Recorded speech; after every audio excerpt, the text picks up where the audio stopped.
Hello there, fellow model railroaders. I'm back with another video, another decoder install. And you're looking at a Broadway Limited Imports GP20. These came out about, I think, 2019, or 2021. I'm not sure, but they've within the last 5 years for sure. And the detail on it is very good.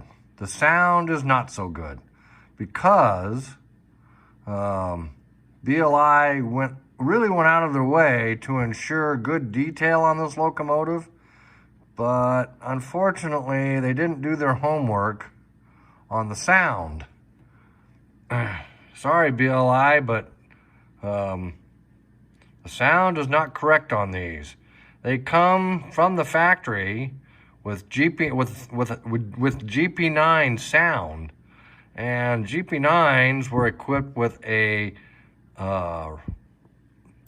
non-turbocharged 567, which is okay for a GP9, but GP20s came with a turbocharged 567, and basically all a GP20 is a turbocharged GP9, but they were the big deal back in the late 50s, early 60s. So, but anyhow, this is a Broadway Limited Imports GP20. And so I have taken out the old decoder, which is a Paragon 4. This is the old decoder. And it came with, it came with an immense amount of wires and connectors, and oh my gosh, there was just so much going on. This was such a busy decoder. And I don't care for the Paragon 4s. Reason being is that they're just doing too much. No matter what you do, whenever you turn the locomotive on, all the Mars lights went on, all the number boards went on, all the class lights went on, all the headlights went on, the cab light turned on. It didn't matter that you turned them off previous. They would turn themselves on again. This would happen repeatedly, and it got old. So, and I just didn't like how they handled, how you had to use them. And again, the sound wasn't right. The main thing with me was the sound wasn't right. So I have taken it upon myself to replace the Paragon 4 decoder, the factory installed decoder, with a decoder buddy, a version 5 decoder buddy with a, this is the decoder buddy, version 5, and it's the longer board. The Mini is smaller, but because I have so many, I have about 7 functions, 7 lights on this locomotive, or about 8 lights actually. I needed something that would accept the 8-function decoder, which the Mini will do too, but it doesn't have as many functions. So I wouldn't be able to utilize all the functions on the decoder. This is the decoder that I'm using. Sorry about the shadows, the sun is setting behind my back. But this is the decoder I'm using. It's a TSU 21-pin NEM8, the 8 standing for 8 function, 21 pin standing for 21 pin decoder, and the NEM is the architecture. So, and it's part number 885809. Okay, so, and it's 4 EMD diesel models. So this is the decoder that I've installed. And to let you know, I'm going on based on a bullet list here, just to show you, trying to make sure I cover all the points. The thing I like about the version 5 decoder buddy is when you take the old decoder off, the decoder buddy, the version 5 decoder buddy, fits precisely where the Paragon decoder sat.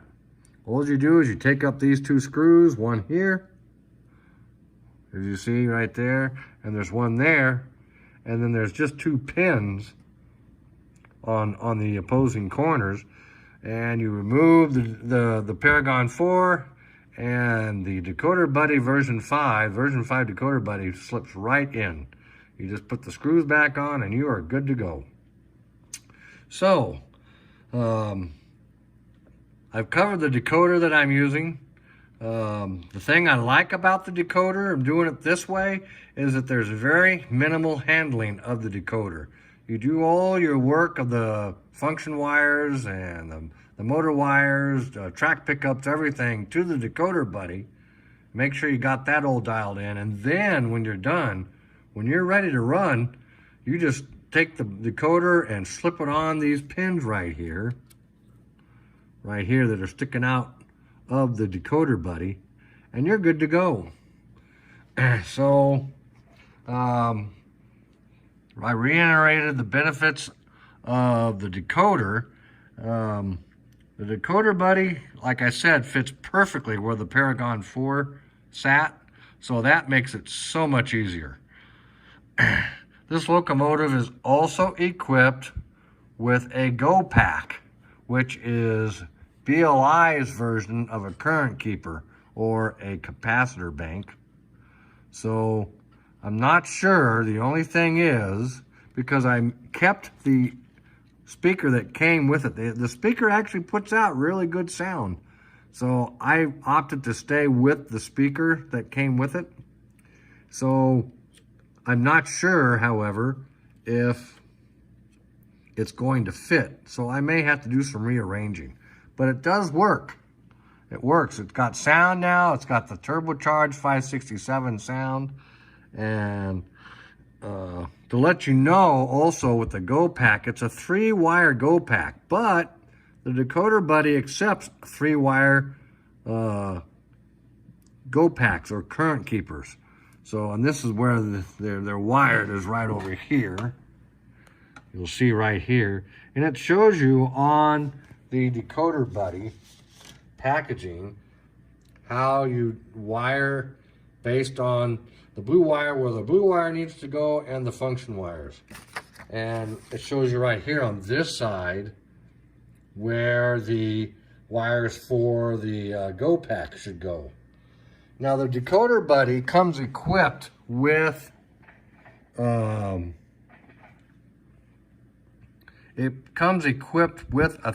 resistors already installed on it. So I think it works out pretty good. I wouldn't say it's a mistake that I made. I don't know if it's a mistake, but really each wire or function wire, from what I understand, and maybe you can leave a comment if you feel otherwise, I ran all the common wires from each function, which I believe there's about 5 of them, to one wire, and then that one wire lands on the baby board, or what I call a piggyback board. They call it a connector board. So this is the connector board right here. But at any rate, all these functions are going into the one spot, or one soldering pad. So each function, and maybe I'm getting crossed up here, but the Decoder Buddy comes with 1,000-watt resistors for your functions. And I think each function wire, not the common wire, is where the resistor is going to, because I believe that's on the load side. So, but at any rate, this is the Decoder Buddy. It works out really good. It's not hard to do. Something else I'd like to show you real quick. You gotta do a dope sheet, or at least that's what I did. I did a dope sheet, and this is my dope sheet right here.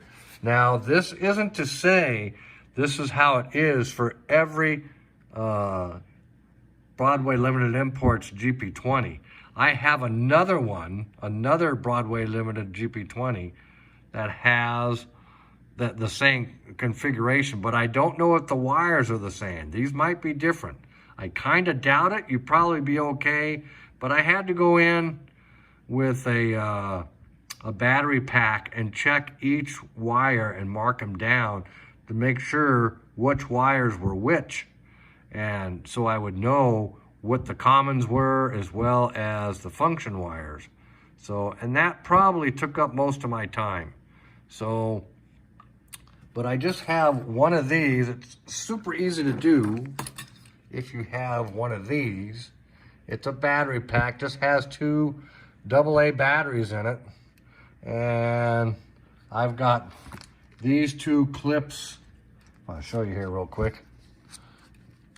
Clipped to one wire, and then these here on the other. And if you see right here, I got them clipped to the wires. And then I just clipped these to the wires on the red goes to the common wire and the black goes to the function wire. And that's how I was able to test to make sure that each wire, you know, what each wire was. I had to ID each wire. So again, I'll show you this. You can try this.